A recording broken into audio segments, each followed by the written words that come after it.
ॐ सहनाववतु सहनौ भुनक्तु सह वीर्यं करवावहै तेजस्विनावधीतमस्तु मा विद्विषावहै। ॐ शांति शांति शांति। प्रथमावृत्ति की 142वीं कक्षा आत्मनेपद का प्रकरण प्रारंभ हो गया था। इसमें भाव कर्मणों सूत्र तक कल हमने देख लिया था।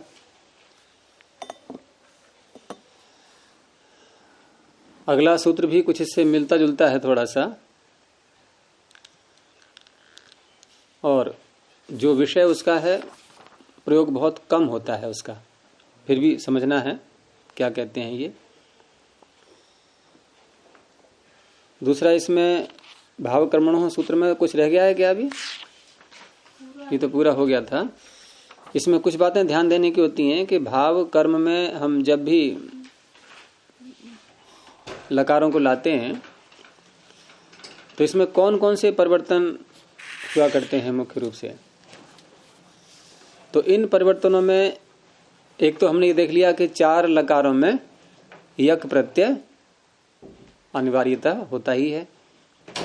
लट लोट लंग विधिलिंग, 4 लकारों में यक, सार्वधातु के यक। ये 4 लकार मैंने क्यों बोले?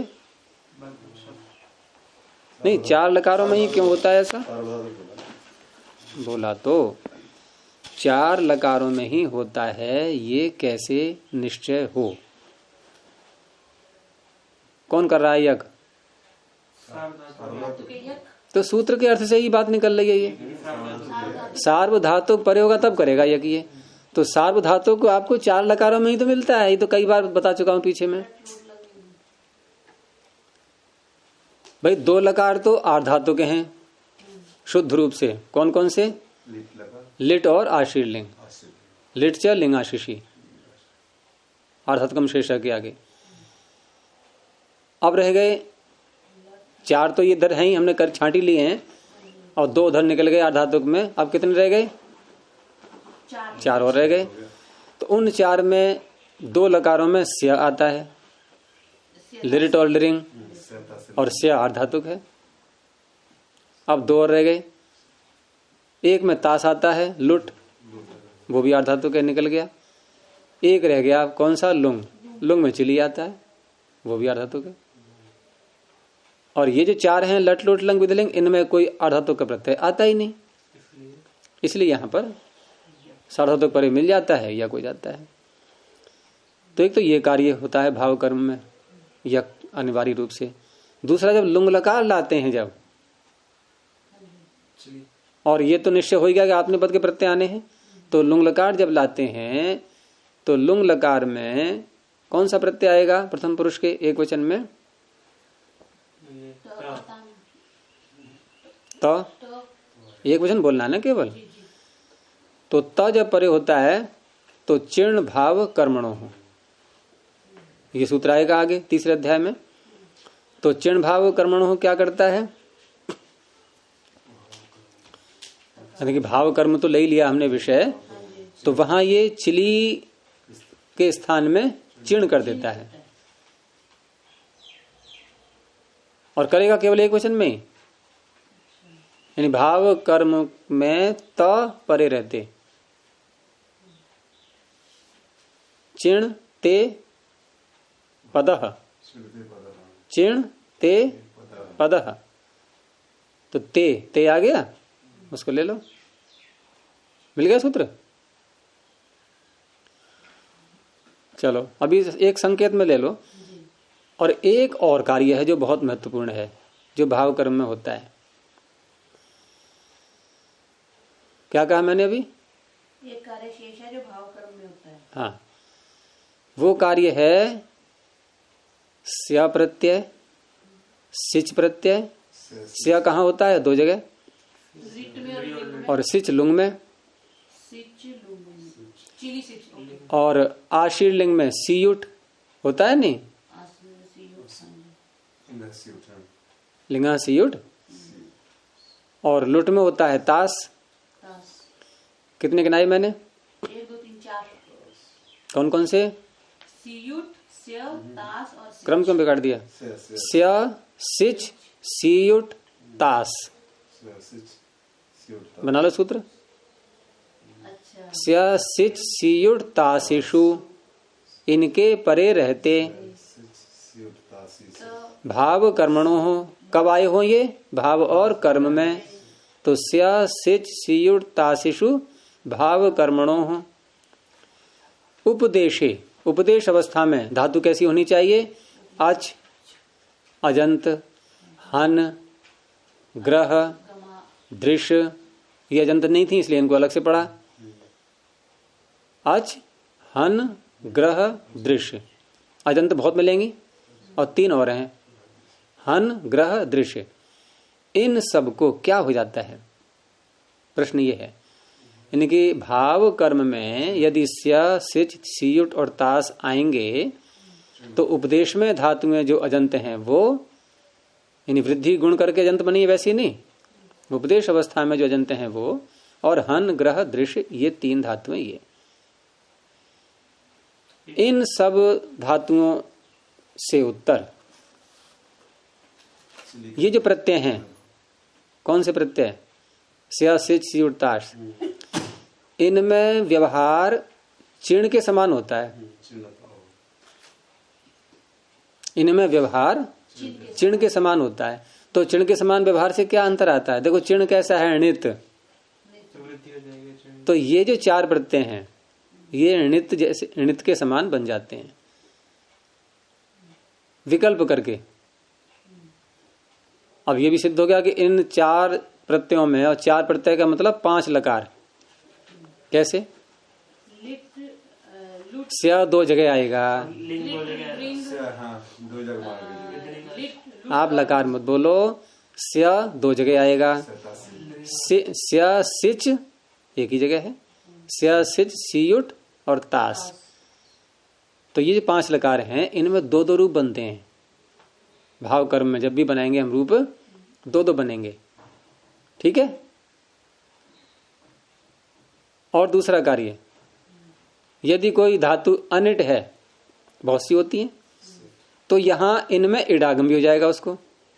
जब चिण के समान इन 4 प्रत्ययों को करेंगे तो इडागम भी साथ में होगा। नहीं करेंगे चिण के समान तो फिर इडागम भी नहीं होना है। और जैसा वो स्या, सिच, सीयुट, तास जैसे अपने स्वरूप में हैं वैसे रहेंगे, और जो अन्य कार्य हैं वो होते रहेंगे। जैसे क्री धातु का यदि हम रूप चलाएं और लिरिट लकार को ले लें, और मान लो हमने कर्म में प्रत्यय लकार ले आए, भाव में या कर्म में, तो कर्म में लाएंगे, क्री तो सकर्मक है, तो क्या रूप बनेगा? त्वया तेन कार्यम करिष्यते। दूसरा कारिष्यते, स्या है ना, चिण के समान हो गया, क्री को वृद्धि हो गई। परस्मैपद क्यों हो जाएगा? परस्मैपद का तो कोई नियम ही नहीं है यहाँ पर भाव कर्म में। तो सूत्र है इसका बड़ा सा, स्या, सिच, सीयुट, तासिषु भाव कर्मणो रूपदेशे अज, हन, ग्रह, दृशाम वा चिणवद इट च। याद हो गया तुझे? यहां तक नहीं पहुंचा अभी? तो इस तरह से ये सूत्र काम करता है, और ये बहुत लगता है। ये लगेगा आपको धातु वृत्ति में बहुत आएंगे इस प्रकार के, क्योंकि वहां तो प्रकरण धातुओं का है सारा। अर्थ दोनों का सेम। स्या, सिच, सीयुट, तासिषु भाव कर्मणो रूपदेशे अज्जन, ग्रह, दृशाम वा चिणवद इट च। तो ये 3 सूत्र इस तरह से हो गए मुख्य। सार्वधातु के यक, चिण भाव कर्मणो हो, और ये सबसे ज्यादा मुख्य तो यही है, स्या, सिच, सीयुट, तासिषु, ये 2-2 रूप बनाता है ये।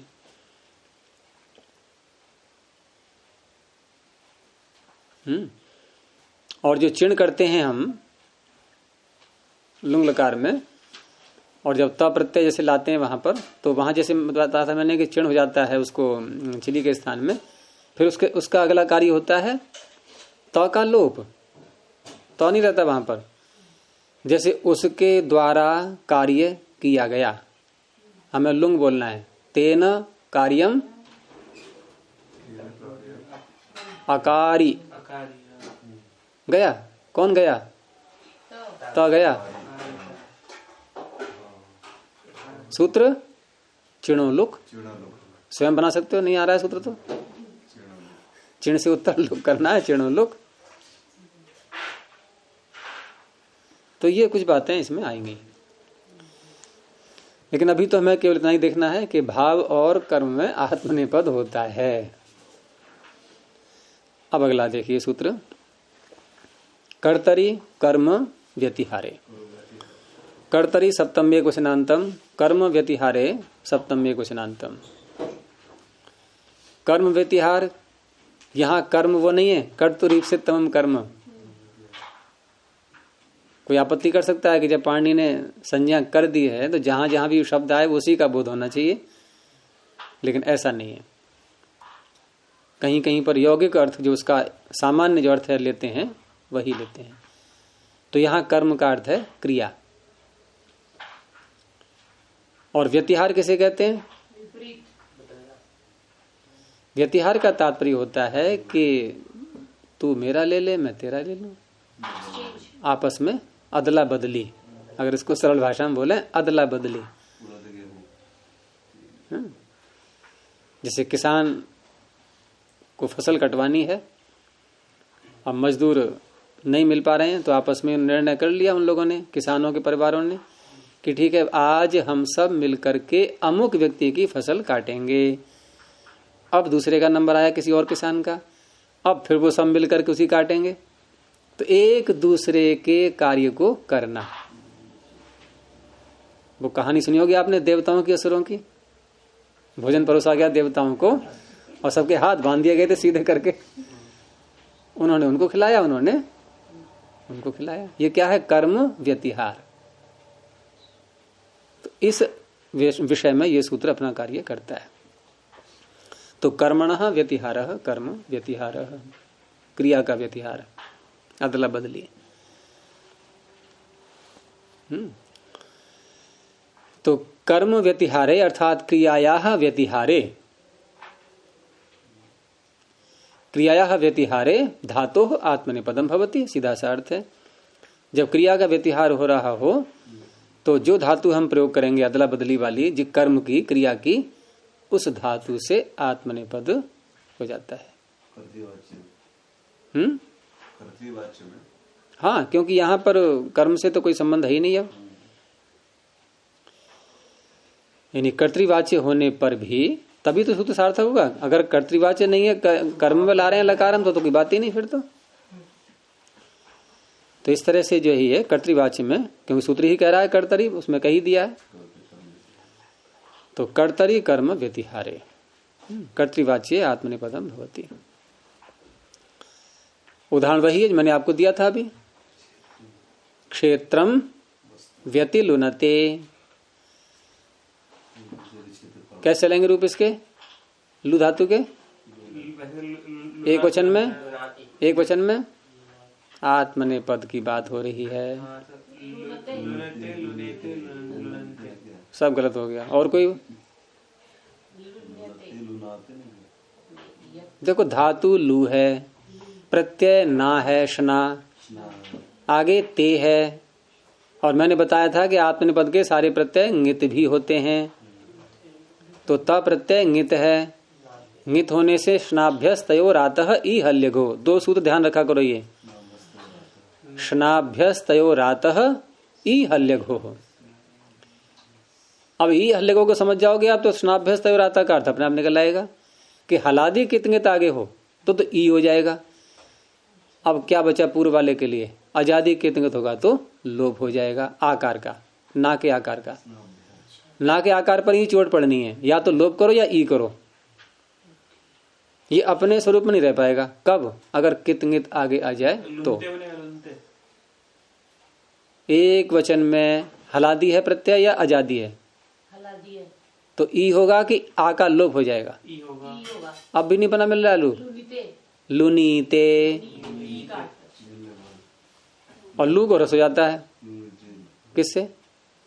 4 लकारों में। ये 4 लकार बहुत महत्वपूर्ण है। किससे रस होगा? ल्वादिभ्य। अब देखा सत्य इधर को, अब मिला इनको सूत्र। हाँ इधर को देखते हैं इस कोने में, तब इनको सूत्र ध्यान आता है। ये बड़ा महत्वपूर्ण हिस्सा है ये इधर का। तो लुनीते आगे आगे आताम आते। अब तो बना लो। क्या ये या कहाँ से आ जाता है आपका? अरे या तो आ का लोप करना है या आ को ई करना है, 2 ही काम है। आजादी हो गया, आजादी है तो आ का लोप हो जाएगा। लुनाते, ये आम कहाँ से आ गया? तो आते नहीं बन जाएगा टितात्म प्रधान टेरे। तो लुनीते लुनाते आगे झकोत अतः भ्यस्तात आत्मनिपदेश सुनतः अतः भ्यस्तात नहीं, उसके आगे वाला आत्मनिपदेशु अनतः। अते क्या बना? आ का लोप नहीं कर मिल रहा है, अते आ रहा है फिर भी। ओहो उन्होंने ई कर दिया। लुनते तो लुनीते लुनाते लुनते। अब जब क्रिया का व्यतिहार होता है तो वहां 2 उपसर्ग लगाते हैं, और वही 2 उपसर्ग हैं सूत्र में है। कौन से हैं सूत्र में? वी और अति, वी और अति, व्यति। तो व्यति लुनते, तो व्यति लुनते क्षेत्रम, खेत को काट रहे हैं। कैसे काट रहे हैं? अर्थ क्या करेंगे? एक दूसरे का काट रहे हैं। हो गया? और कर्तृवाच्य है ये। ऐसे ही कपड़े धो रहे हैं एक दूसरे के। तो व्यति पुनते वस्त्रम, व्यति पुनते वस्त्रम, पुनीते पुनाते पुनते।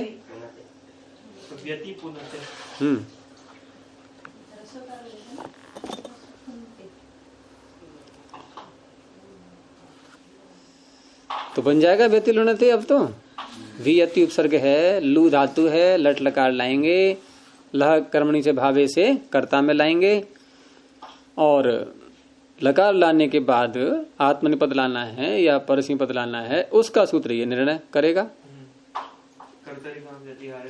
तो इससे आत्मनिपद हो जाएगा। और बहुवचन का प्रत्यय लाना है, बहुत सारे हैं काटने वाले, क्योंकि जब आपस में क्रिया होगी तो मिलकर के ही क्षेत्र काटना है, एक आदमी तो काटेगा नहीं। तो यहाँ बस एक वचन भी हो जाएगा, उसमें कोई बात नहीं है। लेकिन यहाँ एक वचन का हम इसलिए प्रयोग नहीं कर सकते कि मान लो एक भी है यदि कि मैं तेरा करूं तू मेरा करे, तो बोला तो दोनों को ही आएगा एक साथ में। 2 वचन तो फिर भी आना है। करने वाला तो एक, लेकिन दोनों को बोलना पड़ेगा। व्यतिहार, व्यतिहार अर्थ कहाँ से होगा फिर? व्यतिहार तो बोलना है ना, व्यतिहार झलकना चाहिए उससे। अब कार्य करने वाला एक दूसरे का, वो अपने खेती का, वो दूसरे खेती का, वो अपने खेती का, दोनों को बताना पड़ेगा। तो इसके बाद फिर शना आ जाएगा, और शना के आकार का शनाभ्यस्त तयोरातः से लोप हो जाएगा। इसमें ल्वादिभ्य मैंने सूत्र गलत बोल दिया था, ह्रस्व करने वाला। ल्वादिभ्य तो वो करता है निष्ठा के तकार को नकार, वहां है यदाभ्याम निष्ठा तो न पूर्वस्य च दः संयोगादेरातो धातुर्निमित्तः ल्वादिभ्य ओदितश्च क्षियो दीर्घात्। यहाँ है पुआदीनाम ह्रस्व, पु आदि धातुएं, पुआदीनाम ह्रस्व, उनको ह्रस्व जाता है। तो पु आदि जो है पूंग पवने से प्रारंभ करके और आगे तक गिनी गई है, उसी में लुई छेदने भी आ गई है। ये 7वें अध्याय के 3रे पाद में है। पुआदीनाम ह्रस्व 79 संख्या पर, नहीं 79 नहीं, ये 80 पे, यही 4थे कॉलम में जहां गुण का प्रकरण है। अरे गुण के सूत्र जहां आए हुए हैं उसी कॉलम में मिल गया। 7 3 80।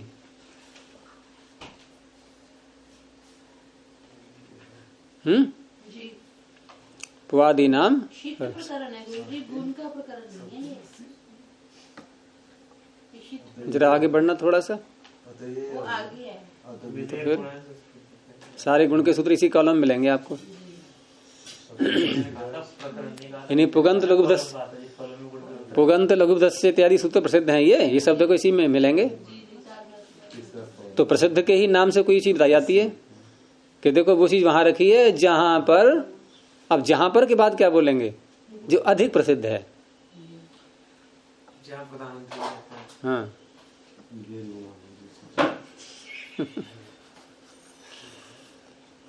तो व्यक्ति लोनते ठीक है।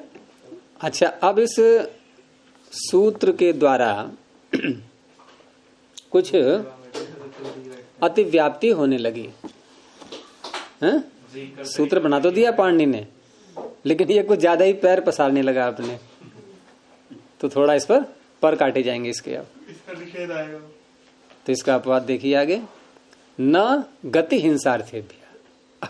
अब गति को कि तेरे शादी में मैं चला जाऊंगा, मेरी शादी में तू आ जाना, तू मुझे मार मैं तुझे मारूंगा, ऐसी जगह नहीं करना है। ठीक है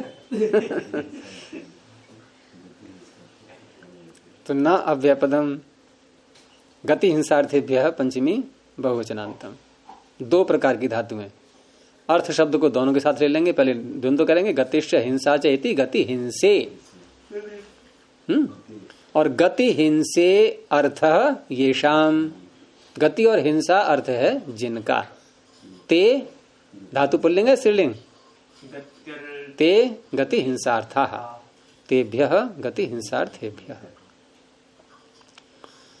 तो गत्यर्थेभ्यः, क्योंकि द्वंद्वान्ते श्रूयमाणं पदम प्रत्येकम अभिसंबध्यते, तो गति के साथ भी अर्थ को जोड़ेंगे, हिंसा के साथ भी। गत्यर्थेभ्यः हिंसार्थेभ्यश्च धातुभ्यः कर्म व्यतिहारे कर्तृवाच्ये आत्मने पदम न भवति।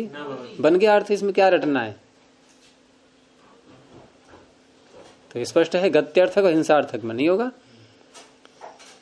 तो गत्यर्थक में अब व्यति तो लगाएंगे ही हम, कर्म व्यतिहार अर्थ निकालना है तो, और गम धातु का प्रयोग करना है तो क्या बोलेंगे अब? गच्छन्ति, व्यति गच्छन्ति। और व्यति हिंसन्ति। अर्थ तो वही निकल रहा है। अर्थ थोड़ी बदला गया है, आत्मने पद नहीं होगा। अच्छा, ये कहा है केवल, अर्थ की बात नहीं हो रही है। यानी कि आत्मने पद वहां नहीं होगा। अर्थ अगर नहीं बदल जाएगा तो ये सूत्र फिर अपवाद किसका बनेगा? ये अरे पूर्व सूत्र का अपवाद है, तो पूर्व सूत्र तो इसी अर्थ में करता था आत्मने पद, और उसको रोका जा रहा है। अर्थ कैसे बदल जाएगा? अगर हम यहाँ करते तो क्या बनता? क्या बनता फिर? गच्छन्ति की जगह गच्छन्ते। लेकिन गच्छन्ते कैसे बन जाएगा? हाँ तो बताओ ना, क्यों बनेगा? क्या बनेगा फिर? कैसे हो जाएगा? ईशु का इमाम छह, वहां तो शीत प्रत्यय चाहिए ना उसको। ईशु का इमाम छह में शिति की अनुवृत्ति आ रही है, फिर यज्ञ होगा गम्यन्ते, व्यति गम्यन्ते। व्यति और सरपंती का व्यति सृप्यन्ते।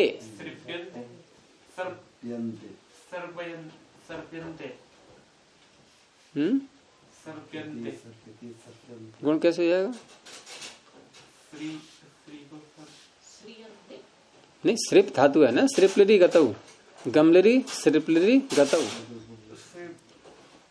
ऋकारांत को तो होता है गुण, ये तो हलंत है ना। ऋकारांत को तो गुण हो जाता है, किससे? ऋकारांत है? नहीं, ऋकारांत को भी गुण वहां नहीं, वो तो उसमें है।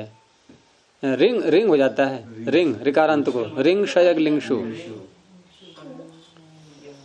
तो यदि बनता तो व्यति सृप्यन्ते, ऐसे ही व्यति हिंस्यन्ते, ऐसे बनते अगर बनते भी तो। लेकिन इसने आत्मनेपद नहीं होने दिया। तो व्यतिगच्छन्ति। और दूसरा क्या है? हाँ, व्यतिघ्नन्ति। तो अर्थ क्या होगा यहाँ पर व्यतिगच्छन्ति का? यानी एक दूसरे के लिए जा रहे हैं, एक दूसरे के लिए गमन कर रहे हैं, या एक दूसरे को मार रहे हैं, हिंसा कर रहे हैं। तो व्यतिघ्नन्ति, घ्नन्ति कैसे बनता है? हन धातु, लट लकार, बहुवचन, झी, शप आएगा, लुक हो जाएगा। अंति, अंति ङित है, ङित होने से हन की उपधा का लोप हो जाएगा। गम, हन, जन, खन, घसाम, लोपह, ङिति, अनंगी, अंग को छोड़ दिया गया है। उपधा का लोप हो जाएगा तो हकार के तुरंत आगे कौन सा वर्ण आ गया? अच्छा, लोप भी करके लोप करके नकार आ जाएगा, नकार आ गया। जब भी हकार के आगे नकार आता है, ध्यान रखना, तो हकार घकार में बदल जाता है। शत्रुघ्न। अब सत्यपति उधर को देखें तो सूत्र आए, उधर को देखो ना। हो हंते ऋणिन्नेषु, हो हंते है, हंते है हकारस्य, ऊपर से कुत्व की अनुवृत्ति आ रही है। कब होता है कुत्व? ऋणिन्नेषु, इसी में सारा रहस्य पा हुआ है। क्या अर्थ है इसका? पहले उच्चारण समझ लो, इसमें चित्र में आ तो जाए मस्तिष्क बुद्धि में कि क्या क्या वर्ण है, क्या कौन कौन सी मात्राएं हैं। ऋणिन्नेषु बोलने में नहीं आएगा, वैसे पहले मात्रा लिखी जाएगी, लेकिन मात्रा लग रही है णा पे, फिर यहाँ है, यहाँ ण न, तीन वर्ण है, लेकिन तीन वर्णों में न को अलग कर दो। पहले है ङित, कितने समास होंगे इसमें? पहले यश्च णश्च ञणौ, ञणौ इतौ यस्य स ङित, दूसरा समास। तीसरा ङिच्च नश्च इति णिन्नाः तेषु णिन्नेषु। यानी ईत णित प्रत्यय परे हो, दो बातें, या नकार परे हो। किसके आगे? हकार के आगे। यहाँ क्या स्थिति है? यहाँ ईत णित की बात नहीं है, यहाँ नकार परे है। और ईत णित आएगा तब भी ऐसा ही होगा। जैसे जघान, लिट लकार में क्या बनता है? जघान। उसने, राम ने रावण को मारा, रामो रावणम जघान। तो वहां हन था और णित प्रत्यय क्या है? अणल। तिप के स्थान पर अनल हो गया था, तो घा बन गया। घात सुना है नहीं? कौन सा प्रत्यय है? घाय, ङित है, हा को घा हो गया। फिर ता कहां से आ गया? ता कहां से आ गया? सूत्र आपको कंठस्थ नहीं है अभी।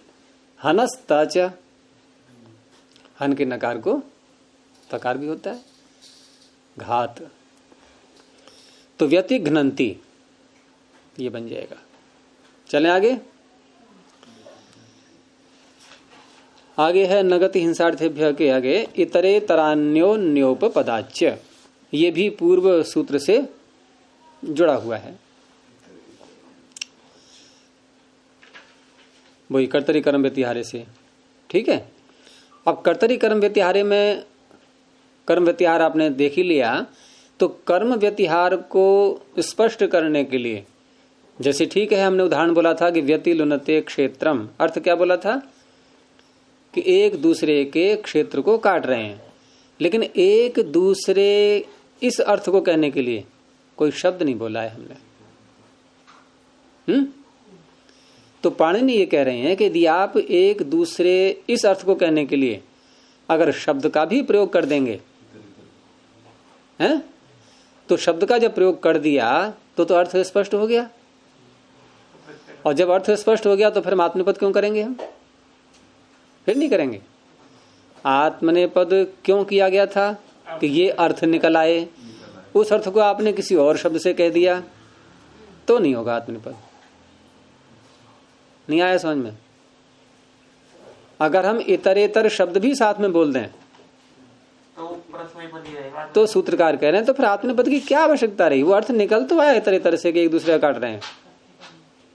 ना आपने वहां जो कहा ना करो तो इतरे तरस्य व्यतिलुनंती, ना अब नहीं कहेंगे व्यतिलुनते। कर्म व्यतिहार के जो पर्यायवाची इतर है तभी इतर इतर है, अन्योन्य है, यही तो है सूत्र में। तो इतरे तरान्योन्योपपदात् पंचम्यक वचनांतम च अव्यपदम। इतर इतर और अन्योन्य, तो इतर इतर को अलग बना लो पहले आप, और अन्योन्य को अलग बना लो। उसके बाद दोनों का द्वंद्व समास, इतरेतरश्च अन्योन्यश्च इतरी इति इतरे तरान्योन्यौ।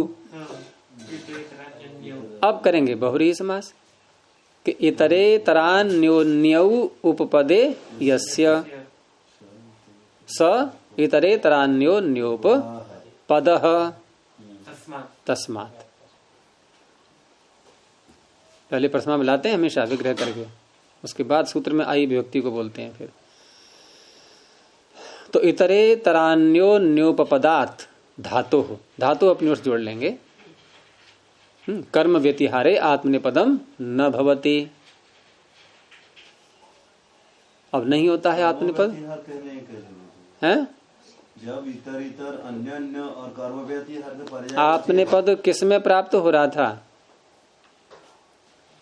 ये अपवाद चल रहे हैं दोनों सूत्र किसके? कर्तरी कर्म व्यतिहारे के। वो कब करता है आत्मनेपद? कर्म व्यतिहार में। और आप कह रहे हो कर्म व्यतिहार बोलने की क्या आवश्यकता है यहाँ? तो आत्मनेपद ये निषेध कर किस में रहा है फिर? ये इतर इतर अन्य अन्य को पद के कर्म व्यतिहार का अर्थ में प्रयोग कर रहे हैं। हाँ, तभी तो कह रहे हैं। कर्म व्यतिहार कहने की क्या जरूरत? अरे जब कहेंगे आत्मनेपद प्राप्त किस में हो रहा है? हैं? तो इस प्रकार से कर्म व्यतिहार में यदि आपने इन शब्दों का प्रयोग कर दिया है तो आत्मनेपद नहीं होगा। तो इतरे तरस्य व्यतिलुनन्ति, अन्योन्यस्य व्यतिलुनन्ति, बस हो गया। लुनन्ति बन जाएगा स्नाभ्यस्तयोरातः। अब बहुत सरल सरल सूत्र हैं, आगे कुछ भी नहीं है। नेर विषः। अब जो सूत्र आ रहे हैं आत्मनेपद करने के लिए, तो एक तो आपको यह समझना है कि भाव कर्मणों से जब आत्मनेपद का विधान कर दिया गया है तो ये आगे के सूत्र क्यों आ रहे हैं? अब ये क्या विशेष, क्या विशेषता होगी इनकी? कल्पना करो, ऊहा करो, ऊहा करो, क्या विशेषता हो सकती है? उनमें जैसे विष धातु से, जैसे विष धातु से सूत्र आगे जो आ रहा है कि नी उपसर्ग हो और विष धातु का प्रयोग करेंगे तो आत्मनेपद हो जाता है, तो क्यों कह रहा है ये? वैसे नहीं वो इसलिए होता क्योंकि होगा। परस्मय पद प्राप्त ही हुआ, परस्मय धातु पद। परस्मय है। तो फिर आप सीधे ये कहना कि अब जो सूत्र आ रहे हैं ये प्रश्न वो पर उन धातुओं से आत्मनेपद करेंगे जो परस्मय पद की हैं, अर्थात जो उदात्तेत हैं। ठीक है, यानी विष श में अ कैसा है? उदात्त, उसकी संज्ञा हुई है। अब पूरी विष से नहीं करना है, अगर आप नी लगाओगे साथ में तो करेंगे, और केवल विष बोलेंगे तो विशति, और नी लगा दिया तो निविशते। बस ये ध्यान रखना है आप। जैसे वो पराजय में भी कुछ होता है ना, जयते जयती। सत्यमेव जयते, हाँ जी, एक तो सत्यमेव जयते में भी जी धातु से हाँ आत्मनेपद किया गया है, हाँ जी, लेकिन उसका सूत्र तो वैसे नहीं आएगा। हाँ, आर्ष प्रयोग है। तो नेर विषह नेह पंचमे वचनांतम, जहां कहीं भी उपसर्ग, इसमें बहुत आएंगे धातुओं में, सूत्रों में उपसर्ग आएंगे, और उपसर्गों में पंचमी आएगी सर्वत्र। क्यों आएगी? उससे उत्तर धातु होती है, उपसर्ग पूर्व में होते हैं, ते प्राग धातु। आप क्या पूछ रहे? परस्मय पद में क्या धातु रूप बनेगा? विशति। निविशति। क्यों बोलोगे आप नहीं लगा के? आप सूत्र का अपमान कर रहे हो सामने ही। यानी सूत्र कह रहा है फिर भी आप निविशति बोलोगे, ये तो घोर अपमान है पाणिनि का। हम नी हटाएगा, परी लगा देगा और लगा देंगे। हाँ, तो आप बोल सकते हो, हाँ जी, बोल सकते हो। लगा देगा और उपसर्ग हाँ, आपको छूट है, बोलिए। प्रविशति। हाँ, लेकिन नहीं लगा के नहीं। एकदम टक्कर ले रहे हैं आप पढ़ने से। आवश्यक पड़ रही है पानी। हाँ, तो नी पूर्वात विष धातो हो आत्मनेपदम भवति, निविशते निविशेते निविशन्ते, ऐसे बन जाएंगे रूप।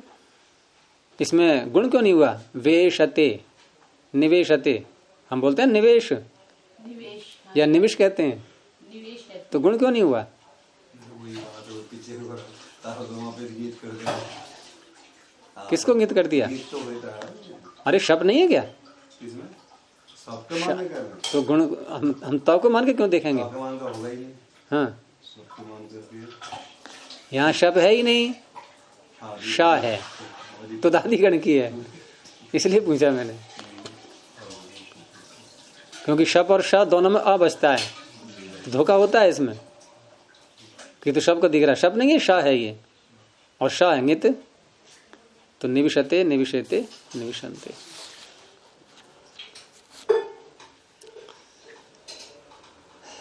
तो इस तरह से हमें ये पता होना चाहिए धातु पाठ, तभी तो कहते हैं धातु पाठ भी कंठस्थ हो कि कौन धातुएं आत्मनेपद की हैं, कौन परस्मैपद की हैं। उनका जब पता रहता है तो ये सूत्र आपको जल्दी समझ में आएंगे कि क्यों किया इससे आत्मनेपद। आपने देख लिया वहां तो ये उदात्ते थे, प्राप्ति ही नहीं था, क्योंकि अप्राप्ति में तो सूत्र आएंगे सारे। ये अभी थोड़ी भावक्रमणों से भी कर दिया, इनसे भी कर रहे हैं, तो ये क्या हुआ है कि पहले भावक्रमणों बोल दिया, फिर कहा कि शूंग प्राणी प्रसवे इस धातु से भी होता है आत्मनेपद। अरे कह तो दिया ऊपर अनुदात तंगिता आत्मनेपदम पीछे, तो अनुदात तंगिता आत्मनेपदम भावक्रमणों इत्यादि सूत्र सारे ये जितने भी करने वाले हैं, ये अतिरिक्त सूत्र ये अप्राप्ति में प्राप्ति दिखाएंगे। और जब परस्मैपद का प्रकरण आएगा, शेषाद कर्तरि परस्मैपदम, अब और सूत्र आगे आएंगे फिर, और परस्मैपदम की चलेगी अनवृत्ति, तो वो क्या करेंगे? जो आत्मनेपद में, हाँ, अब उल्टा कर दो, अपवाद ऐसी तो बनता है।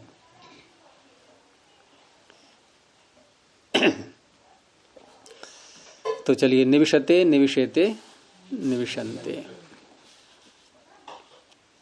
इन्होंने दिया भी ये लिख करके धातु पाठ में धातुएं आत्मनेपदी परस्मैपदी पृथक पृथक पड़ी हुई हैं, सो उन्हीं से कौन आत्मनेपदी हैं कौन परस्मैपदी हैं इसका परिज्ञान हो जाएगा। पुनः इस प्रकरण का विधान इसलिए किया है कि जो परस्मैपदी धातुएं थीं उनसे आत्मनेपद कब हो जाता है, इन विशेष परिस्थिति। हाँ, और जो आत्मनेपदी धातुएं थीं उनसे परस्मैपद कब हो जाता है, ये वहां आएगा शेषाद कर्तरि पढ़ आगे।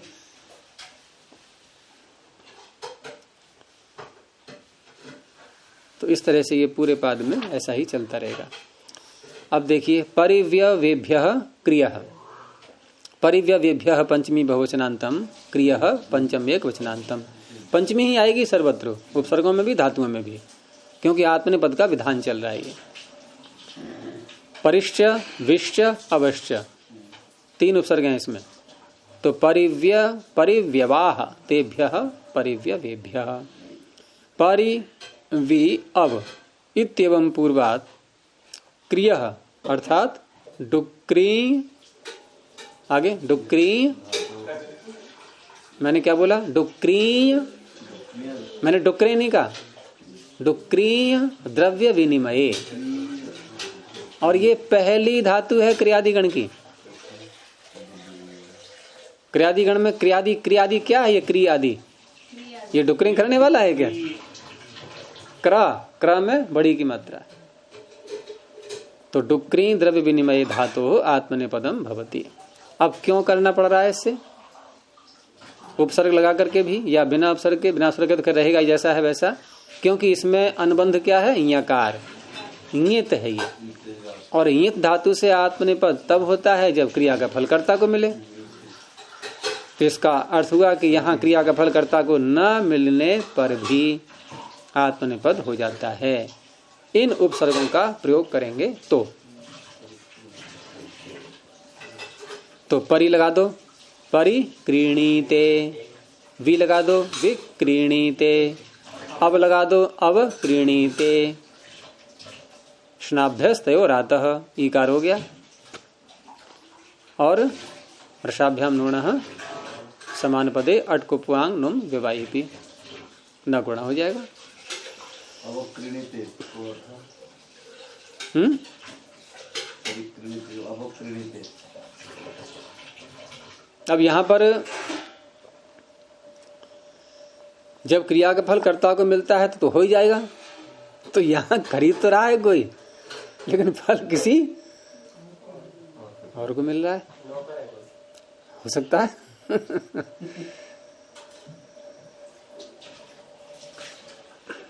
तो परिक्रीणित तो हो गया खरीदना, और विक्रीणित बेचना, उल्टा हो गया उसका। क्यों विशेष रूप से खरीदता है? तो आप जाना कहीं मार्केट में, और क्या, जो सामान्य रूप से खरीद रहा है विशेष रूप से खरीद रहा है। और दुकानदार से पूछना भाई क्या कर रहे हो, वो कहेगा मैं विक्रय कर रहा हूँ। तो क्या अच्छा आप विशेष रूप से खरीद रहे हो? ना भी उपसर्ग की बात करो। हाँ, तो वी का अर्थ विशेष भी होता है, लेकिन उपसर्गों के अर्थ बदलते हैं अलग अलग धातुओं के साथ में। ज्यादा में कहते खरीदना, विक्रय कर रहा हूँ। तो परिक्रय, विक्रय, अवक्रय, अवक्रय में खरीदना ही हो जाता है। चलिए आगे, वही खरीदना ही हुआ उसका भी। विपराभ्याम जे है, और जी धातु उदात्त है, पड़ी हुई है उसमें। वो क्या नाम, उदात्त कर नहीं उसमें, उदात्त होने से तो सेठ अनेट का निर्णय होता है। तो जी धातु परस्मी पद की है, ये कैसे निर्णय होगा? बोलो, कौन बताएगा? जी धातु परस्मयी पद की है, इसका निर्णय कैसे हो? और बहुत सरल निर्णय है ये। अच्छा, क्या बचा फिर? चलाओ रूप, अनुबंध है ही नहीं कोई भी।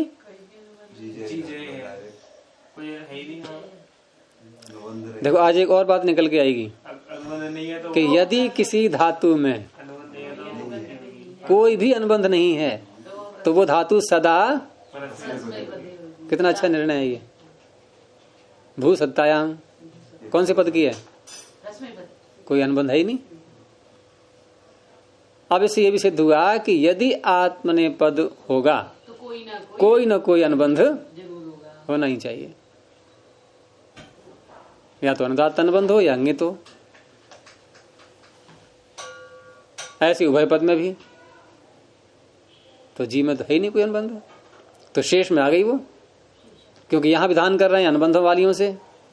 अनुदात्त अंगिता आत्मनिपदम स्वरित कर्तव्य क्रिया फले, और कोई अनुबंध है ही नहीं तो शेष में पहुंच गई, शेष वाले स्लॉट में पहुंच जाएगी वो, तो परस्मी पद की ही रहेगी।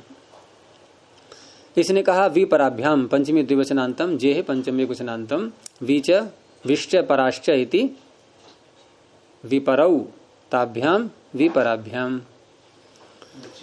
तो वी परा इत्येवं पूर्वात जी धातु हो आत्मनिपदम भवति। विजयते पराजयते, चाहे जीतो चाहे हारो, आत्मनिपद तो होना ही है। विजयते का जीत रहा है, पराजयते में हार रहा है। और फिर जयती कैसे बना गुरुजी? जयती तो प्रश्न पद है। तो और कौन से पद की अभी क्या बात हो रही थी? अभी बात क्या हो रही थी?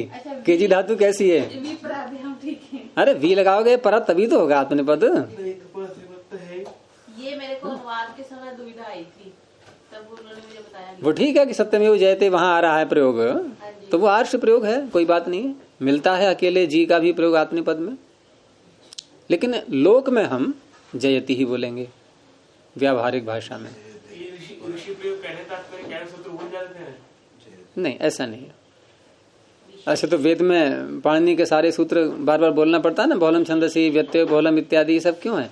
तो क्या परमात्मा नियम जो है, नियम के अनुकूल चलने में उसको रुचि नहीं है क्या? ये क्यों तोड़ता है नियम बार बार मंत्रों में? तो इसको नियम तोड़ना नहीं बोलते हैं। हाँ, सत्यमेव जयते सत्येन पंथा विततो देवयानः। आंगो दो नास्य विहरणे, आंगः पंचम एक वचनांतम, फिर क्या है आगे सूत्र में? दह। क्या है ये दह? किसका? द का, द है कि दा? दा का तो दा का कैसे बनेगा? ये पंचमी षष्ठी क्यों बोल दिया? षष्ठी। यहाँ पंचमी के सूत्र आएंगे सारे। तकार तो दह पंचमी है, लेकिन कैसे बना पंचमी में दा का दह? धातु धातु तकार दा से हम ngस प्रत्यय लाते हैं, हैं? और ngस प्रत्यय लाएंगे तो इसकी भ संज्ञा होगी, पद संज्ञा होगी दा की? ngसी ngसी ngस नहीं, ngसी लाएंगे तो भ संज्ञा होगी या पद संज्ञा?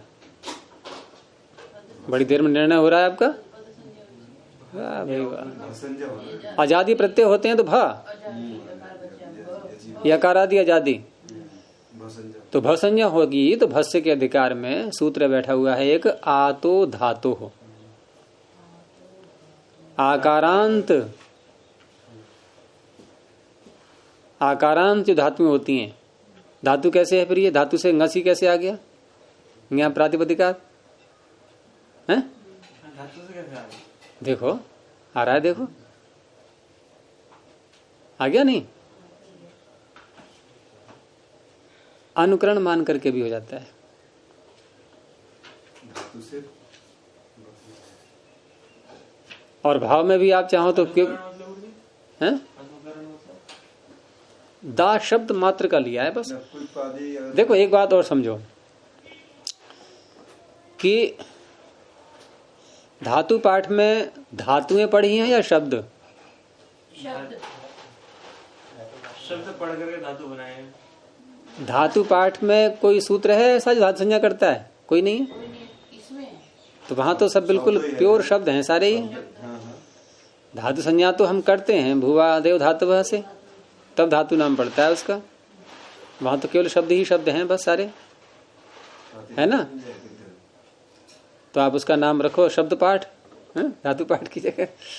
अब क्योंकि भावी नाम को लेकर के भी प्रयोग होता है। आगे हम कहते हैं ना आटा पिसा लाओ, हैं? आटा है पिसे कैसे? हाँ। आटा कैसे? तो ऐसे यहाँ पर धातु पाठ, अर्थात जिसका नाम आगे चल करके धातु हो जाएगा, धातु पाठ हो गया। तो धातुत्व भी इसमें रहता है। ऐसे भ संज्ञा जिनकी हो जाती है उनके आकार का बहुत जगह मिलेगा आपको। जैसे समासे न पूर्वेक तोल्य, यहाँ भी तो है लेकिन यहाँ तो क्त्वा है, इसका अलग से उपाय होता है। यहाँ भी आकार का लोप करना होगा आपको। इसके मतलब सोमपा के रूप पढ़े होंगे, सुने होंगे आपने, सोमपा। और उसमें यह भी है कि जो कृत प्रत्यांत, वहां तो कृत प्रत्यय करेंगे हम क्विप, और कृत प्रत्यांत जो शब्द होते हैं वो धातुत्व को नहीं छोड़ते हैं। कृदंतम धातुत्वम न जहाती, तो इस तरह से आतु धातु लग जाता है। कोई भी धातु से हम धातुत्व रहता है उसमें। कृदंत होने से प्रातिपदिक तो बन जाएगा, लेकिन धातुत्व भी छिपा रहता है उसमें, वो भी कार्य हो जाता है। चलिए, तो आंग पंचम एक वचनांतम, दह पंचम एक वचनांतम, अनास्य विहरणे सप्तम एक वचनांतम। आस्य कैसे कहते हैं? मुख के लिए, और विहरण माने खोलना। तो आस्यस्य विहरणम, आस्य विहरणम, न आस्य विहरणम, अनास्य विहरणम, तस्मिन अनास्य विहरणे। अनास होता क्या है कि आंग उपसर्ग लगा करके जब दा धातु का प्रयोग करते हैं तो इसके कई अर्थ बनते हैं। उनमें से एक अर्थ मुख को खोलना भी होता है। उस अर्थ का कर दिया है निषेध इसमें, और ये इसी सूत्र से निकल रहा है कि इसका अर्थ मुख खोलना भी है, नहीं तो निषेध क्यों करेंगे। तो अनास्य विहरणे अर्थे वर्तमानात् दा धातु, आंग उपसर्ग पूर्वात दा धातु हो आत्मनेपदम भवति। दा से क्यों करना पड़ रहा है आत्मनेपद? क्यों करना पड़ रहा है? यहाँ सब धातुएं ऐसी आएंगी, या तो उभयपदी होंगी या परस्मैपद की होंगी। तो डुदाएं उभयपदी है, स्वरितयतः, तो यहाँ आत्मनेपद ही होगा। तो विद्याम आदत्ते, मुख को नहीं खोल रहा है, ग्रहण कर रहा है, विद्या ग्रहण कर रहा है, मुख खोल के, कान खोल के, या आंखें खोल के,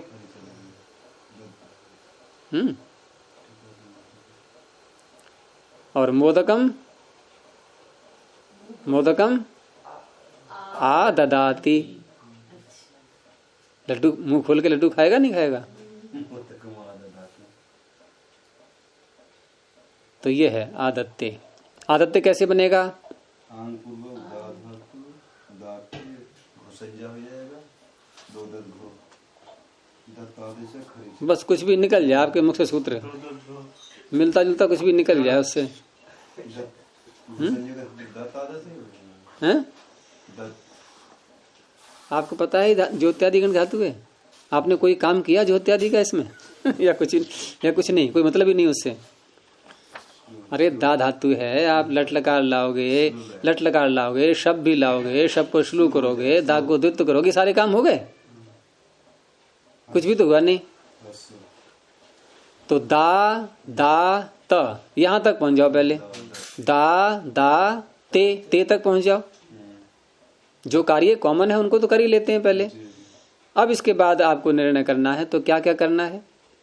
तो दा ते और कार्य आपका हो जाएगा एक सरलता से ह्रस्व से ह्रस्व हो जाएगा, दा ते। अब जो मैंने पीछे कहा था आपसे कि शना, ये धातु द्वित्व है, ये द्वित्व हुआ है इसको, और द्वित्व होने से दोनों भागों का नाम, जैसे पूर्व भाग का नाम क्या होता है? अभ्यास, और दोनों भागों का नाम अभ्यस्त। ये संयुक्त संज्ञा है। सुनिए संयुक्त संज्ञा कभी। संयोग संज्ञा कैसी होती है? संयोग एक की होती है, नहीं 2 की होती है, और 3 की नहीं होती। 3 की नहीं होती, 2 या 2 से अधिक की होती है।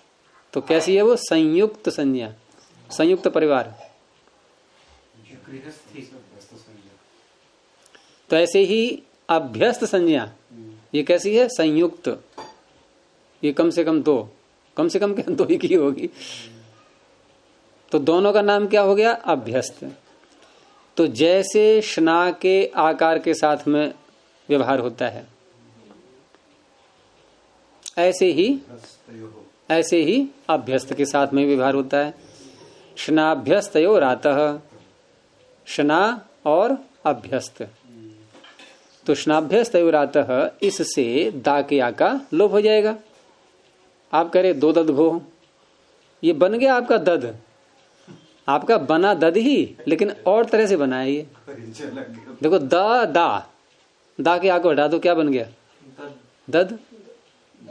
आप पहुंच गए वहां पर। वो निष्ठा में लगता है जो आप लगा रहे थे। कौन सा? निष्ठा में लगता है। जैसे मेरे नाम में क्या है? दत्त, निष्ठा से है। तो 2 दद, दा का दद, दत्त बन गया। यहां आ का लोप करेंगे। आंग उपसर्ग है आदत्ते, ठीक है।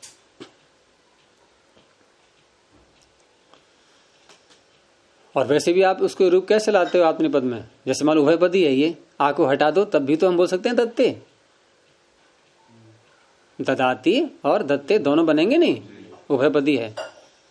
तो दत्ते, ददाते, ददते, इस तरह से बनते हैं। दत्त से ददाथे, दद्वे, ददे, दद्वहे, दद्महे। तो ये हो गया शनाभ्यस्त तयोरातः से करके आदत्ते। तो आदत्ते का अर्थ क्या हो जाएगा? हाँ, यानी मुख खोलना अर्थ नहीं होगा, बस विद्याम आदत्ते, विद्या को लेता है। क्रीडोनुसंपरिभ्यश्च, क्रीडः पंचमे वचनांतम, संपरिभ्य अनुसंपरिभ्य पंचमी बहुवचनांतम च अव्यपदम, अनुश्च सम च परिश्च। तो अनुसंपरि इत्येवं पूर्वात, ऊपर से आंग को भी ले लेते हैं, आंग पूर्वाच्य, अनुवृत्ति उसकी भी आ रही है। क्रीड धातु हो आत्मनेपदम भवति। तो धातु क्या है ये? क्रीड्री, क्रीड्री विहारे। अब आपको प्रश्न का उत्तर मिल जाएगा कि री कैसा है क्रीडरी में, उदात्त है, अनुदात्त है या स्वरित है, कौन बताएगा? उदात्त होना चाहिए क्या होता है, निर्णय करो। उदात्त, क्यों है ऐसा? क्योंकि अनुदात्त होता तो ये सूत्र ही ना होता। इसमें दो उत्तर आ सकते हैं। उभयपदी भी हो सकती है, हाँ, यानी स्वरित भी हो सकता है, भी हो सकता है, अनुदात्त नहीं हो सकता। उदात्त नहीं हो सकता। अनुदात्त अगर होता तो सूत्र बेकार है फिर ये। अनुदात्त अंगिता आत्मनेपदम,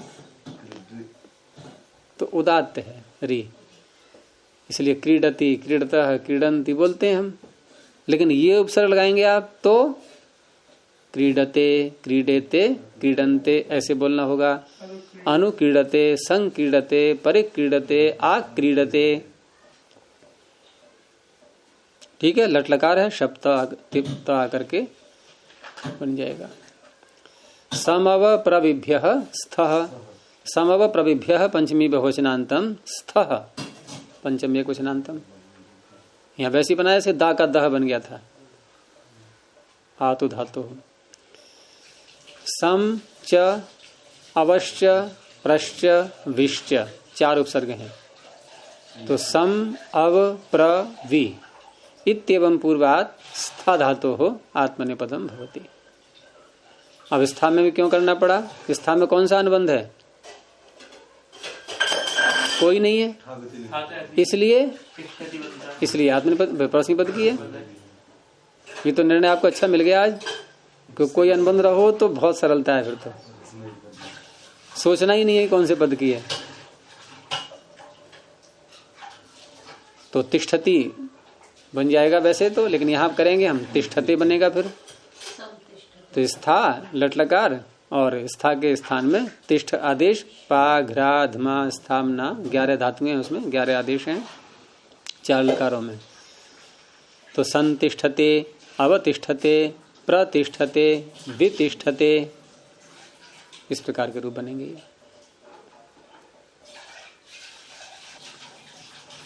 प्रकाशन स्थेयाख्योश्च, प्रकाशन स्थेयाख्यो हो सप्तमी द्विवचनांतम चालपदम। जहां अर्थ का निर्देश आएगा, जैसे वहां था पीछे अनास्य विहरणे, तो वहां सप्तमी आती जाएगी। धातुओं में पंचमी आएगी, उपसर्गों में पंचमी आएगी सर्वत्र इस प्रकरण में। तो प्रकाशन स्थेयाख्यो, पहले इसमें देखेंगे स्थेयाख्या, स्थेयस्य आख्या, स्थेयाख्या, ये अलग बन गया शब्द। और फिर प्रकाशन के साथ द्वंद्व समास करेंगे। प्रकाशनम च स्थेयस्य आख्या च, यानी स्थेयाख्या च, प्रकाशनम च स्थेयाख्या च इति प्रकाशन स्थेयाख्ये तयोः, प्रकाशन स्थेयाख्योः। प्रकाशन क्या होता है? अपने अभिप्राय को, अपने भाव को व्यक्त करना, खोलना, उद्घाटित करना, यही होता है प्रकाशन। अपने भाव को व्यक्त करना। और स्थेयाख्या क्या होता है? देखो, स्थेय टिकने योग्य, ठहरने योग्य, बैठने योग्य। कहीं कोई झगड़ा होता है तो भाई किसी पंच को बुलाओ, तो पंच आएगा जो निर्णय करेगा, तो वो क्या है? टिकाऊ व्यक्ति है, कोई स्थेय है, तभी तो उसकी बात मानेंगे। भाई दम है उसकी बात में, और उसका जो कथन वो क्या होगा? निर्णय। तो पंच का निर्णय है, पंचों का निर्णय सर माथे पर, और परनाला वो वहीं करेगा। तो स्थेयस्य आख्या, यानी जहां विवाद हो जाता है और विवाद में जो निर्णय व्यक्ति कर रहा है, तो उसका जो वाक्य है उसके अर्थ में। तो प्रकाशन यानी स्वाभिप्रायस्य प्रकाशने स्थेयाख्ये च वर्तमानात्, धातु कौन सी होगी? ऊपर से आ रही है, इसमें है नहीं कोई भी। जब कोई नहीं तो ऊपर से ले लो, स्था धातु आत्मनेपदम भवति। अब प्रकाशन में कैसे अर्थ बोलेंगे इसका, तिष्ठते का? फिर कि विद्या छात्राय तिष्ठते, विद्या अभिप्राय प्रकट कर रही है, प्रकाशन कर रही है। यानी विद्या छात्र के लिए अपना स्वरूप बता रही है। छात्र का अभिप्राय नहीं, क्योंकि छात्राएं में चतुर्थी आ रही है ना। छात्र के लिए विद्या तिष्ठते, विद्या खोल रही है अपने स्वरूप को। उतो त्वस्मयी तन्वम विसस्रे, वेदवाणी, विद्या, भाषा। तो विद्या छात्राय, विद्या तिष्ठते छात्राय, भार्या तिष्ठते पत्ये। तो यहाँ पति में चतुर्थी हो गई। भार्या अपने स्वरूप को पति के सामने खोल रही है। स्थे की आख्या में त्वयि तिष्ठते मयि तिष्ठते, तो त्वयि और मयि यहाँ सप्तमी हो गई। अब यहाँ क्या तात्पर्य हुआ इसका, त्वयि तिष्ठते, कि जो व्यक्ति सामने है उससे कह रहे हैं त्वयि तिष्ठते। भाई देखो, आपकी बात को हम मानते हैं, आपने निर्णय दिया है, हमें स्वीकार्य है, अर्थात आप इस निर्णय के करने में सक्षम हैं और आपके ऊपर हम आश्रित हैं, आप जैसा कहोगे वैसा मानेंगे। तो त्वयि तिष्ठते मयि तिष्ठते, मेरे ऊपर कोई अधिष्ठित है, मेरी बात को मानने वाला है, तो मयि तिष्ठते। ये कम मिलेंगे प्रयोग ऐसे आपको, लेकिन फिर भी सूत्रकार कह रहे हैं, समझना तो होगा ही आपको। तो समय हो गया है, इसको यहीं रोकते हैं अभी। प्रणव ध्वनि। ओ